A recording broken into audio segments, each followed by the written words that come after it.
Welcome to Enviro Close-Up. I am Carl Grossman in New York, speaking to Andy-Kimbrell out at San Rafael, California at the 14th Annual Bioneers Conference. Kimbrell is an attorney, an activist, and an author and founder of the International Center for Technology Assessment.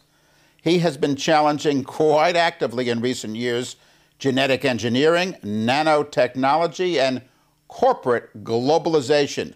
Where are those three things headed as you see it, Andy? Carl, it's great to be with you again, and this is really an extraordinary conference out here. This Bioneers Conference brings together some of the most remarkable, progressive people from the agricultural, social justice, and environmental community here, and it is a great opportunity for networking. It's just great out here. Yeah, Carl, that's I think one of the questions that a lot of us are asking here at this conference is, where is technology, where is this global economy taking us in these strange and difficult days we live in? As far as genetic engineering and nanotechnology, there's a lot of specific concerns that I have about its use in food, about cloning of human beings, about trying to rebuild nature at the molecular level through nanotechnology and living systems through genetic engineering. But there's a context to this which I like to sort of start with when we think about these technologies, because they can be very confusing and we can get lost in some of the scientific arcana that's involved in them. But one of the things I think is very, very clear, Carl, I just heard that September was the warmest month, warmest September in really the history of weather, recorded weather. And with this whole new genre of global environmental threats, I think we're beginning to see that that our technological or economic system simply is not compatible with living systems. They're just, the technologies we've developed, they create comfort, create leisure. In some ways, we think we can't live without them. But what's becoming really evident is that we probably can't live with them either, because they are really undermining the biochemistry of the planet and polluting this planet and using its resources at a rate that simply can't be sustained. But I think many of us in the progressive community, and Carl, you and I have talked about this for years, believe that we need to devolve our technologies. We need to change our technologies, make them more elegant, make them fit living systems. These mega technologies we have of energy production and factory farming and agriculture and virtually every one of the sectors we rely on is simply destroying life systems at too rapid a rate. We need to devolve our technologies. And just so our market system seems to be well suited to create wealth, but destroys the fabric of our society and once again utilizes our resources in a way that's not possible. So we assume that would change too. But with genetic engineering and nanotechnology, we see a whole new, sort of almost a breathtaking attempt by corporations, researchers, and many governments around the world. They're saying, let's not change our technology and our economics so it fits life. Let's change life so it fits our technological systems. So let's not worry so much about global warming. We're going to genetically engineer plants so they can survive drought and hot weather conditions. Let's not worry about a carcinogenic workplace, where we're causing mass disease among workers. Don't worry, we'll genetically engineer workers so they won't be as susceptible to cancers. And as far as those animals, I saw research at Purdue University. One of the problems they have with egg-laying chickens is that they have a mothering instinct, so they want to brood over their eggs, which takes too long.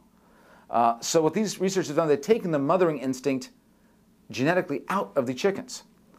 So what they're saying is, we're not going to make more humane methods of getting food. We're actually going to change, the plants and animals that create our food so they fit this very inhumane technological system.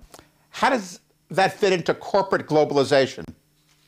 Corporate globalization is based on this very dysfunctional model.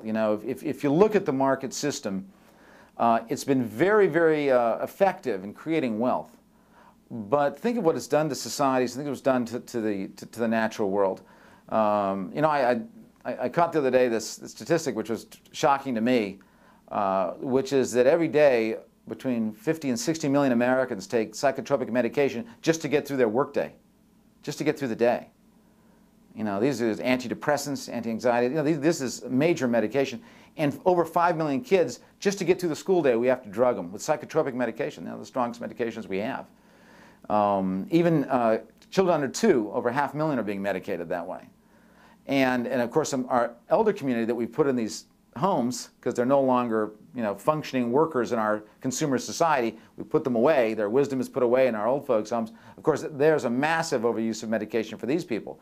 So we're basically drugging ourselves so that we can put up with a system that creates wealth, but is dysfunctional for our spiritual, physical needs. To me, that's really extraordinary. And then when you look at what the system is doing, when you're thinking about the 800 million people that go to bed hungry every night, when you think of the massive dislocation and violence that the kind of greed and avarice that's so much part of this system has created, it really is dysfunctional as far as its approach to society. But also the market system has absolutely no way of dealing with the fact that it is exploiting nature at a rate that is not sustainable. And it's two things really about this that I think are really important to remember. One is that the market capitalist system that we live under uses natural resources, but it doesn't put that use of natural resources into the price of an object. And it doesn't put the cost of the wasting and the exhaustion of those resources for future generations.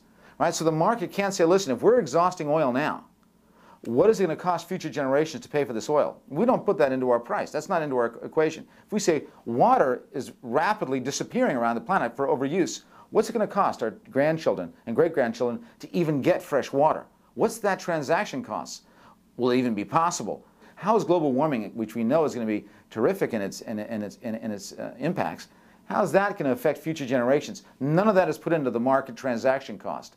And just so when we have our factory farming of food and we're polluting the waters and we're destroying biodiversity and we've literally eliminated in the last 50 years 10 million farmers in all those communities, all those jobs lost, all those livelihoods lost, all those hopes and dreams lost. How do you put that into the price of food? How do you put that into the price of what you see in the supermarket?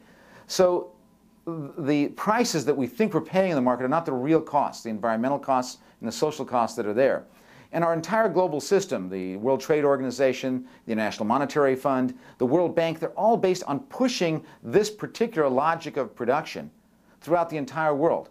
But what's really becoming clearer and clearer as we look at these environmental hazards and looming catastrophes, and we look at the social deremption we're seeing, this coming apart at the seams of our society, is that the logic of this mode of production fits neither the logic of life or the logic of society. People saying, hey, this global economic system now, we're now beginning to realize with all the damage it's causing, we can't use a one-size-fits-all economics. Amen, Andy-Kimbrell. Thank you so much, Andy. Thank you. Carl, what a pleasure to be with you again. Thank you for you and for your work. Andy has been described as one of the world's leading 100 visionaries. Again, many thanks. I'm Carl Grossman. You've been watching Enviro Close-Up, and for a copy of this or any Enviro video program, just visit our website at www.envirovideo.com.